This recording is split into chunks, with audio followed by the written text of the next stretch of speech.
Friends, मेरा नाम है कुसुम ऊंटवाल और मेरे चैनल का भी नाम है कुसुम ऊंटवाल। इस मेरे चैनल में मैं आपको श्री छत्रपति महाराज की महान कहानियाँ सुनाती हूँ। अगर मेरी कहानियाँ आपको पसंद आए तो लाइक, शेयर, कमेंट और सब्सक्राइब ज़रूर कीजिए। तो चलो स्टार्ट करती हूँ।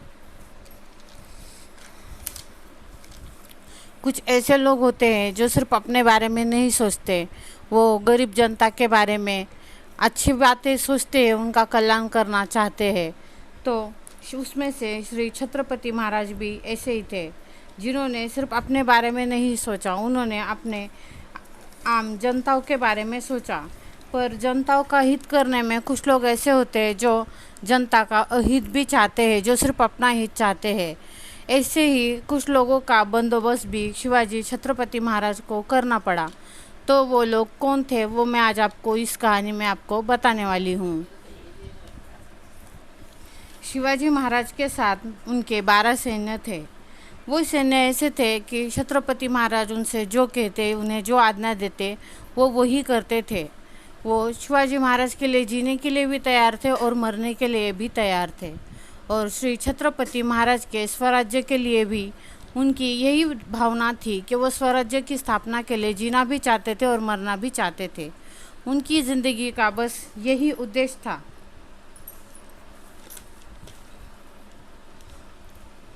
शिवाजी महाराज का काम कुछ लोगों को सराहनीय लगता था, तो कुछ लोगों को उनका काम पसंद नहीं आता था।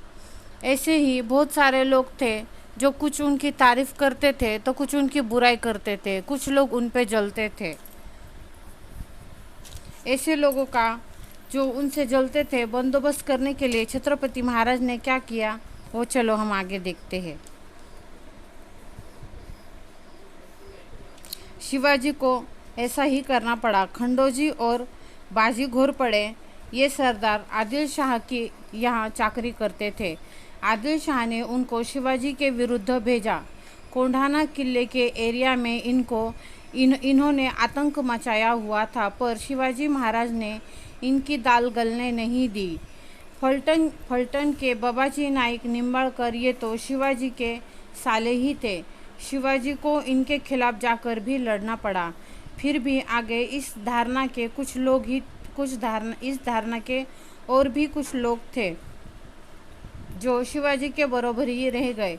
शिवाजी के नज़दीक के रिश्तेदार ही थे संभाजी मोहिते। ये तो उनके सुपे के पहचान के ही थे। उनके शिवाजी के इन्हें फिर भी शिवाजी ने इनके खिलाफ कार्रवाई की। सुपे के शिवाजी को पकड़ना पड़ा और उसे कर्नाटक के प्रांत में रवानगी करनी पड़ी। शिवाजी महाराज अपने कर्तव्य के सामने रिश्ते को कोई मान नहीं देते थे। शिवाजी महाराज अपने कर्तव्य को ही सब कुछ मानते थे, रिश्ते को कोई मान नहीं देते थे। उनका काम सबको ही अच्छा लग रहा था, सबको बहुत पसंद आ रहा था। शिवाजी का नाम अब हर दिशा में गूंज रहा था। वो अब प्रजा के राजा बन चुके थे। लोगों को देखा, ये सब कुछ लोगों को देखा नहीं जा रहा था। जावड़ी के मोरे उसमें से कुछ ऐसे ही थे। मोरे जावड़ी के जहागीरी के सरदार थे। रायगढ़ के कोयना तक उनकी जहागीरी थी। विजापुर के जहागीरदार थे। आदिल शाह ने इन्हें चंद्रराव ये खिताब दिया था। जावड़ी का जंगल बहुत घना था। दिन दहाड़े सूरज की किरण भी यहाँ घुस नहीं पाती थी। ये जंगल बड़ा ही घना था। इसमें शेर, भेड़िया, भालू इत्यादि जानवर रहते थे। मोरे तो जैसे इन शेर के पास के रिश्तेदार ही थे। इस वजह से इनके आसपास भी भटकने की कोई हिम्मत नहीं करता था, पर यह हिम्मत सूर शिवाजी ने की। इसकी वजह से ये थी कि दौलतराव मोरे 1645 में उनकी मृत्यु हो गई। अब इनके वारिसदारों में झगड़े शुरू हो गए। शिवाजी ने यशवंतराव मोरे की मदद की। इनकी मदद की वजह से यशवंतराव मोरे जावड़ी की गद्दी पर बैठ गए और चंद्रराव बन गए। चंद्रराव मोरे का खिताब उन्हें आदिल शाह ने दिया। शिवाजी ने उनकी मदद की थी। उस वक्त उन्होंने कहा था कि मैं आपकी हमेशा मदद करूंगा, आपको स्वराज्य की स्थापना में जो मदद लगेगी वो मैं मदद करूंगा। पर जब वो गद्दी पे बैठ गए, गद्दी पे बैठने के बाद वो सब कुछ भूल गए। उन्होंने शिवाजी से कहा कि कौन शिवाजी और कैसा कबूलनामा, मुझे कुछ भी याद नहीं है और मैं तुम्हारे लिए अब कुछ भी करने वाला नहीं हूँ।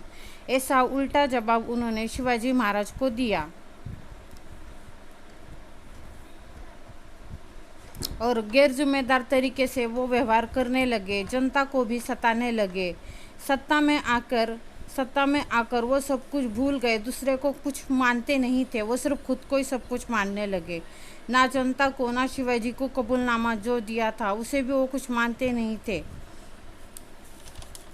अब शिवाजी महाराज ने समझ लिया था कि ऐसे लोगों का इंतज़ाम करना पड़ेगा। अगर ऐसे लोगों का इंतज़ाम नहीं किया तो आगे जाके स्वराज्य की स्थापना में ऐसी लोगों की वजह से बहुत बड़ा नुकसान सहना पड़ सकता है। यशवंतराव को एक खबरदारी वाला पत्र भेजा शिवाजी महाराज ने। शिवाजी महाराज ने उन्हें पत्र में लिखा कि आप अब राजा बन चुके हैं तो आप राजा जैसा ही व्यवहार कीजिए, जैसे एक राजा व्यवहार करता है अपनी आम जनता के साथ, वैसे ही आप व्यवहार कीजिए।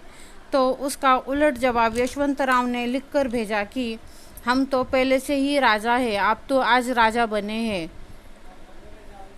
हम तो पहले से ही राजा हैं, आप तो आज राजा बने हैं। तो इसलिए आप हमें कुछ सिखाओ मत, आप हमें कुछ बताओ मत। कभी ऐसा हो कि आप हमारा इलाज करने जाए और आप खुद बेइलाज होकर बैठ जाए। ऐसा उन्होंने शिवाजी महाराज को उलट जवाब पत्र में लिखकर भेजा।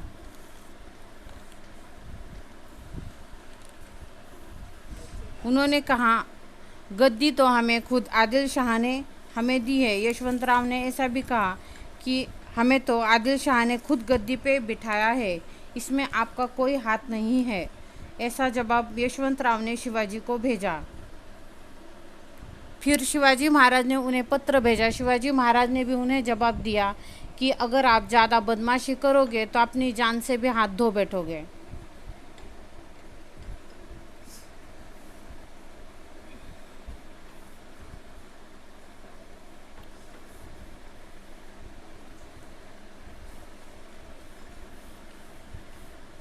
वहाँ जंगल रायरी का किला अजिंक्य था। मोरे सदस्यों की संख्या बहुत थी। जावड़ी को जितना इतना आसान नहीं था। फिर भी शिवाजी महाराज ने बहुत सी तैयारी कर शिवाजी खुद युद्ध करने की शुरुआत की। एक मास तक युद्ध चल रहा था। यशवंतराव तो इतना डर गया कि वो अपने बाल बच्चे लेकर भाग गया। और फिर भी उसके बाद और 2 महीने तक ये युद्ध चलता रहा। फिर युद्ध चलते चलते पूरे 3 महीने हो गए।